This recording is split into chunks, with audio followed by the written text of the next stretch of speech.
Okay guys, ini adalah CDI Cozy siap mapping. Okay, dah siap mapping. Jadi kawan-kawan yang order akan dapat full set lah. Dapat CD untuk install aplikasi, dapat CDI full set. Untuk ni order daripada Tuan Afiq 1816 nombor akhir telefon owner sebagai rujukan. Jadi dia order untuk PNP Demak LCV1.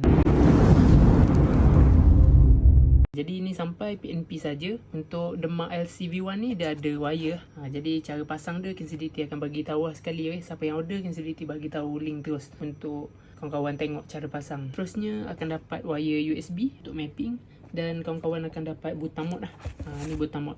Jadi untuk tukar-tukar mod dapat sekali. Dapat stiker sementara stok masih ada. Jadi jom kita tengok mapping owner. Mod 1 mod highway. Mod 2 timing kuda bunyi seketul-seketul. Mod 3 letup api low. Mod 4 sebu helikopter. Mod 5 backfire. Mod 6 timing kuda boleh bawa jalan. Mod 7 letup api power. Mod 8 mod race main dekat dan mod daily. Okay?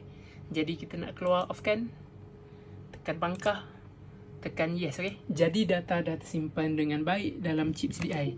Jika kawan-kawan berminat untuk order CDI siap mapping full set macam ni, kawan-kawan boleh WhatsApp nombor Kinsiditi di bawah. Okay? Nanti bagi tahu jenis model motor kawan-kawan. Kalau pakai motor Demak bagi tahu Demak, kalau pakai A5 bagi tahu A5.